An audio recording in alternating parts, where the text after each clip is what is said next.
ভারতের পানি একটা আমাদের পানি একটা ভাগ করে দেবেন, এটা করে হবে না।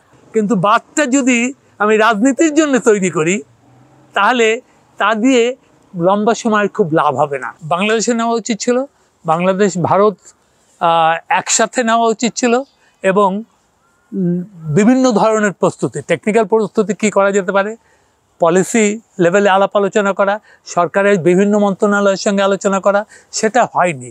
সেটা হওয়া উচিত ছিল এবং সেই রকম প্রস্তুতি থাকা উচিত। আমরা বলেছি যে বৃষ্টি এবার খারাপ হতে পারে। প্রথমত যে ফারাক্কা ব্যারাজ একটা কথা, আর আমাদের যে নদী সম্পর্কে আলোচনা সেটা একটা কথা। তো আলোচনার ভেতরে শুধু ওই ফারাক্কা একটা বাঁধ বা একটা জগৎ নিয়ে, কিন্তু বাংলাদেশের লোক মারা গেছে, বন্ধ হয়ে গেছে, আমাদের অর্থনীতি ভারাক্রান্ত হচ্ছে, সমস্ত ব্যাপারে পানি আমাদের জীবন, পানি আমাদের সম্পদ, পানি আমাদের উপায়, পানি আমাদের চলার পথ।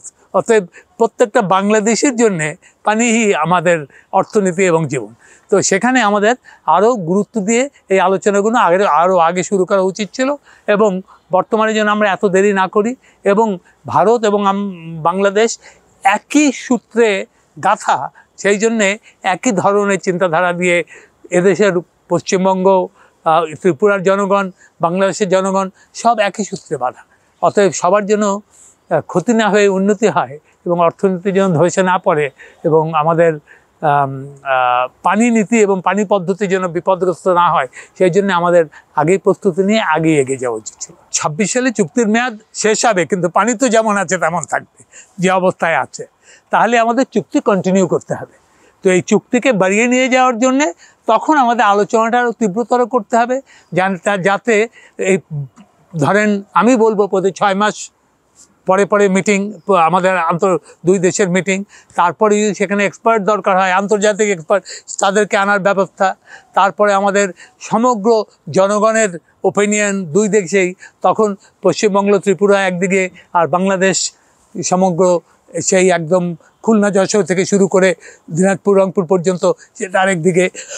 আমাদের এই আলোচনাগুলো চালিয়ে যেতে হবে, নিয়মিত করতে হবে, এবং এটা আমরা একে অপরের বিরুদ্ধে না, আমরা একই সূত্রে গাঁথা, একই নদীর ভাঙনের, একই নদীর জীবন আমাদের, সমস্যাও আমাদের, সমাধানও ওই নদী। অর্থাৎ তাই নিয়ে আমাদেরকে সুন্দরভাবে একত্রিতভাবে আলোচনার মাধ্যমে এগোতে হবে। মরীকরণ হ্যাঁ কিছুটা শুরু হয়েছে, যে পানি যতটা সবসময় পানি না থাকলে কিছু এলাকা মরীকরণ হতে পারে। মরীকরণ শব্দটা হয়তো একটু তীব্র শব্দ, কারণ তার মানে হচ্ছে একদম শুকিয়ে যাচ্ছে, তো খরা হয়ে যাচ্ছে, ব্যাপারটা অতটা না। কিন্তু আস্তে আস্তে সেই পথে যেতে পারে যদি আমরা সহানুভূতিশীল প্রকৃতির প্রতি না হই। মানুষ যদি প্রকৃতির প্রতি সহানুভূতিশীল না হয়, প্রকৃতি মানুষের প্রতি হবে না। এবং আমাদের জনগণ, আমরা প্রচণ্ড ঘন বসতি এলাকায় বাস করি, সেখানে প্রতিটি মাথায় আমাদের একটু বেশি মাথা। অতএব তবু আমাদের সেইভাবে কাজ করে যেতে হবে। প্রত্যেকটা মানুষকে সুপেয় পানি দিতে হবে, তাদের কৃষির জন্য পানি দিতে হবে, তাদের যে উন্নয়ন চলছে, এখন শিল্প উন্নয়ন শুরু হয়েছে, সেখানে পানি দিতে হবে। অর্থাৎ পানির উপরে যে ডিমান্ড বা যে চাওয়া আছে সেটাকে মেটাতে হবে, এবং সুন্দরভাবে 12 মাস বছরের পরিকল্পনার জন্যে আমাদের বহু বছর ধরে লম্বা পরিকল্পনা করতে হবে। এটা ভারত বাংলাদেশ একসাথে করতে হবে। কে পাওয়ারে থাকলো, কে রাজনৈতিক পাওয়ারের মালিক আছে, সে যে দলই হোক, হাসিনা ছিলেন, এখন অনেক ডেমোক্রেটিক বা অনেক ওপেন ওয়েতে বিভিন্ন লোকজন দায়িত্বে আছেন, এটা একটা দিক। তার পেছনে রাজনীতি আছে, তার পেছনে পানির নীতি আছে, তার পেছনে অর্থনীতি আছে। এই সব মিলিয়ে আমাদেরকে বাংলাদেশের মানুষের জন্যে যেটা সবচেয়ে ভালো হবে সেটাই আমাদের করতে হবে। এমনই যে ব্যাপারটা দাঁড়ায় যে পশ্চিমবঙ্গের মানুষ, ত্রিপুরার মানুষের জন্য যেটা ভালো, বাংলাদেশের মানুষের জন্য প্রায় সেটা ভালো, এবং সব মানুষের জন্য যেটা ভালো সেটা আমাদেরকে করতেই হবে।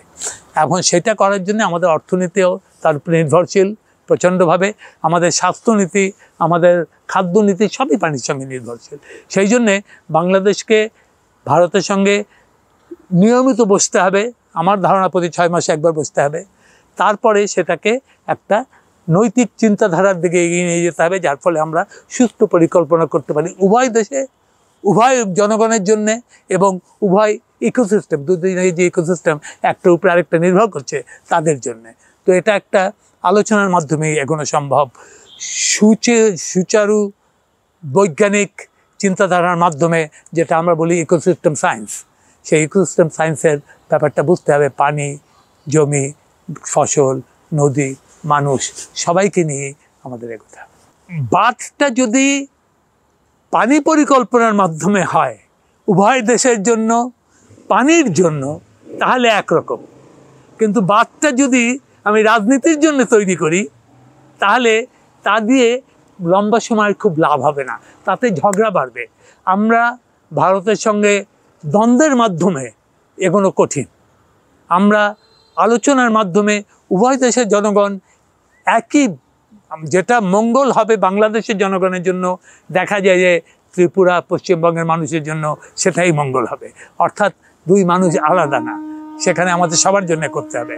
সেই করতে গেলে আমাদেরকে সুচারুরূপে সুন্দরভাবে এগিয়ে যেতে হবে এই দিকে, এবং আমাদের চিন্তাটা থাকতে হবে জনগণের জন্য, অর্থনীতির জন্য, পানি নীতির জন্য এবং লম্বা সময়ের প্ল্যানিং প্রসেসের জন্য। এই বন্যা আমাদের বহু বছরের, প্রতি 40 বছর পর আবার একটা বড় বন্যা হলো।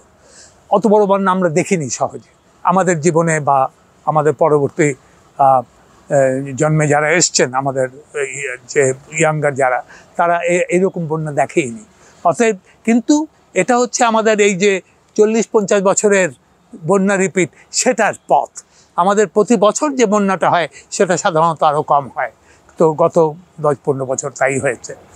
তো এই জন্য আমাদের প্রস্তুত থাকতে হবে। বড় বন্যা আসবে না এটা বলা যাবে না, বড় বন্যা আসবে, কারণ এটা সমতল ভূমি, নদীমাতৃক, এবং এই নদী মানুষের জীবনের সঙ্গে, অর্থাৎ পানি, নদী, মানুষ, অর্থনীতি, সমাজনীতি সব একসাথে এক সূত্রে গাঁথা। সেই গাঁথুনি থেকে আমাদের পরিকল্পনাটা করতে হবে, যাতে আমরা ভবিষ্যতেও সামনে যদি এরকম বিপদ আসে যেন আমরা সেটা গ্রহণ করতে পারি। সেই জন্যে আমাদের এমন একটা অর্থনীতি, এবং সেই অর্থনীতি বাংলাদেশের অর্থনীতি, পশ্চিমবাংলা বা উত্তরের নীতি খুব বেশি আলাদা হবে না। অর্থাৎ আমরা মানুষের জন্য যেটা সবচেয়ে ভালো সেটাই করতে হবে, ইকোসিস্টেমের জন্য যেটা সবচেয়ে ভালো সেটাই করতে হবে, এবং সেই কল্পনাটা আমাদের সুদূর প্রসারী হতে হবে, 25 বছর 30 বছর পরিকল্পনা নিয়ে। বাংলাদেশে জনবল নেই এই সমস্ত ব্যাপারে, এটা ঠিক না। যেটা হচ্ছে, যে জনবল আছে সেই জনবলকে সদিচ্ছা এবং সঠিকভাবে ব্যবহার করা হচ্ছে না। আমাদের জনবল যে আছে তার মাধ্যমে আমরা এগিয়ে যেতে পারি।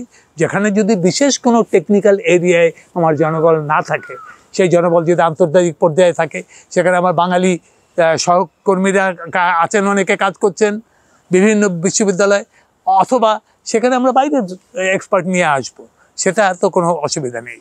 অতএব আমরা আন্তর্জাতিক এই এক্সপার্ট মহল আমরাই জানি কারা কোথায় আছে পৃথিবীতে, তাদেরকে আমরা অতি সচরেই এবং সঠিকভাবে নিয়ে আসতে পারবো, কাজে লাগাতে পারবো। কিন্তু পরিকল্পনাটা সুদূর প্রসারী হতে হবে, পরিকল্পনাটা আগে থেকেই চিন্তা করতে হবে। বিপদ এসে গেল আপনি লাফিয়ে পড়লেন, পরিকল্পনা করবেন, এটা হবে না। আমাদের কন্টিনিউয়াস একটা প্রসেস থাকতে হবে বাংলাদেশের পানি এবং নদী প্রবাহ অবস্থানের পরিকল্পনা, এবং তার ক্ষতিপূরণ বা মঙ্গল ব্যবহার কীভাবে বাংলাদেশ করবে। আন্তর্জাতিক আদালতে গেলে আপনার সমস্যার কিন্তু সমাধান হচ্ছে না, আপনার সমস্যাটার একটা আইনগত বিষয় পাচ্ছেন, তারা বলছে এইভাবে আইন করো, তারা কিন্তু ইমপ্লিমেন্টেশন করতে পারবে না। ইমপ্লিমেন্টেশন করতে হবে বাংলাদেশে, ইমপ্লিমেন্টেশন করতে হবে ভারতের প্রদেশকে এবং ভারতের দেশকে। তো সেই জন্যে আন্তর্জাতিক যদি হয় তাহলে ভারতের দিল্লি ভিত্তিক যে রাজনীতি সেটা চলে আসবে। যদি পানি ভিত্তিক হয় এবং স্থানীয় হয় তাহলে ওই প্রাদেশিক রাজনীতি, যেটা পশ্চিমবঙ্গ এবং অন্যান্য প্রদেশ যা আছে তাদের। বাংলাদেশের উভয় ব্যাপারে একই, আমরা একটি প্রদেশ, একটি দেশ, এবং আমরা এগোবো। অতএব এই আলোচনাটা কন্টিনিউয়াস প্রসেস হতে হবে।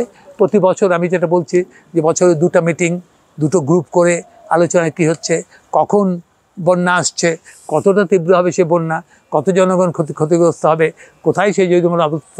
এখন আমাদের যে টেকনোলজি আছে তা দিয়ে আমরা কোথায় কত লোক কীভাবে, কোথায় অর্থনীতি উন্নতি হচ্ছে, কোথায় আমরা আরও এগোতে পারবো, এটা আমরা জানি এবং জানা সহজ। সেখান থেকে আমরা পরিকল্পনায় যেতে পারি।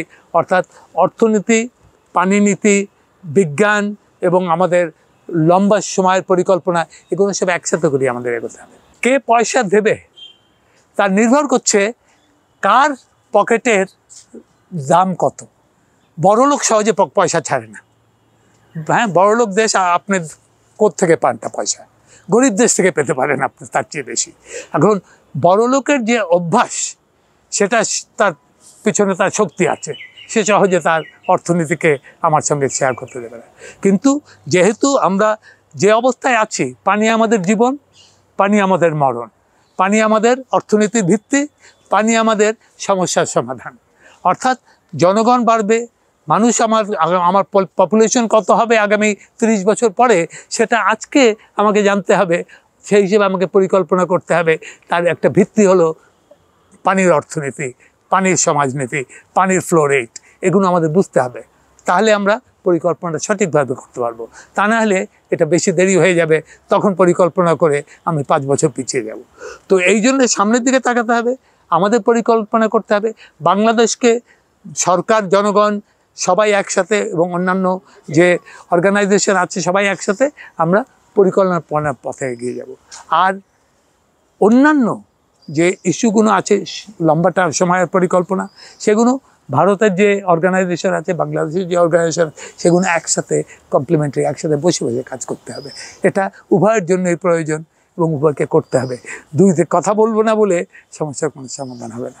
বাংলাদেশের ভবিষ্যৎ নির্ভর করে আমাদের জলবায়ু পরিবর্তনের যে স্থিতি এবং সামনে থাকবে এবং কত শক্তিশালী থাকবে সেটা বোঝা। এটা আমাদের বুঝতে হবে, সরকারকে বুঝতে হবে, জনগণকে বুঝতে হবে। আমাদের কতগুলো স্পেশাল টেকনিক্যাল অর্গানাইজেশন আছে, যারা ওয়াটার বোর্ড আছে, অন্যান্য বেশ কয়েকটা ওয়াটার মিনিস্ট্রি ছাড়াও অন্যান্য আরও অনেক ক্ষেত্র আছে যারা পানিতে সম্পর্কিত। পানির, জনগণ, অর্থনীতি, পানি নীতি এবং আমাদের ভবিষ্যৎ, এটা এক সূত্রে বাঁধা। অতএব আমাদেরকে সেইভাবে পরিকল্পনা করে লম্বা সময়ের জন্য পানিকে বন্ধু হিসাবে গ্রহণ করে তার সঠিক উপায়টা বের করা। ভারতের পানি একটা, আমাদের পানি একটা, ভাগ করে দেবেন, এটা করে হবে না। দুর্নীতি একটা জিনিস, উন্নয়ন আরেকটা জিনিস। উন্নয়নটাকে অপচয়ের পথে নিয়ে যায় দুর্নীতি। এবং আপনি একটা লোক তার নিজের পকেটে 10 লাখ টাকা ভরতে দেশের 10 কোটি টাকা ক্ষতি করার তার কোনো আপত্তি নেই, কারণ ওই টাকাটা তার পকেটে যাচ্ছে, তার বাড়িতে সে বলে এসছে কী কেনা হবে। অতএব তার সেটা। আমাদের রাজনীতিতে, চিন্তাধারায়, প্ল্যানিং প্রসেসে এই অর্থনীতি, যেটা করাপ্ট অর্থনীতি না, সঠিক অর্থনীতি, সেটাকে আমাদের সুচারু, শক্তিশালী, সুন্দরভাবে এগিয়ে নিয়ে যেতে হবে। আমাদের পানিকে বাঁচাতে হবে, পানি আমাদেরকে বাঁচাবে। পানিকে নিয়ে আমাদের এই অর্থনৈতিক অন্যায় কাজ করে আমাদের কোনোই মঙ্গল আনবে না। এতগুলো জনগণ এখানে, বাংলাদেশ পৃথিবীর অন্যতম সবচেয়ে বেশি ঘনবসতিপূর্ণ যে এলাকা, এখানে আমাদের মানুষ বাড়ছে বই কমছে না। এবং যদিও আমাদের গড়ে পপুলেশন ডেন্সিটি কমাতে চেষ্টা করা হচ্ছে, কিন্তু টোটাল পপুলেশন বেড়েই চলেছে। অতএব আমাদের সেটা বুঝতে হবে যে আমাদের পরিকল্পনাটা সঠিকভাবে হতে হবে। আমাদের পানিভিত্তিক যে চিন্তা, যে রাজনীতি, যে অর্থনীতি, যে ভবিষ্যৎ কর্ম পদ্ধতি এবং কোন কোন এলাকায় কী করা যাবে পানি দিয়ে এবং সেটার উপকার কী, অপকার কী, সবটা সুষ্ঠুভাবে পরিকল্পনার মাধ্যমে এগিয়ে নিয়ে যেতে হবে। আমাদের পরিকল্পনা মন্ত্রণালয় আছে, আমাদের প্ল্যানিং কমিশন আছে, আমাদের পানি মন্ত্রণালয় আছে, বিভিন্ন আমরা থিঙ্ক ট্যাঙ্ক যারা চিন্তা করে, গবেষণা করে এগিয়ে নিয়ে যাচ্ছে। সবাইকে একসাথে একই সুরে কাজ করতে হবে আগামী 5 বছর, 10 বছর, 20 বছর, 30 বছর, 50 বছরের জন্য, কারণ পানি লম্বা সময়ের ব্যাপার। সংবাদ, ফিচার ও অনুষ্ঠানের জন্য ভিজিট করুন সংবাদ প্রকাশের ওয়েবসাইট এবং যুক্ত থাকুন ফেসবুক পেজ ও ইউটিউব চ্যানেলের সঙ্গে।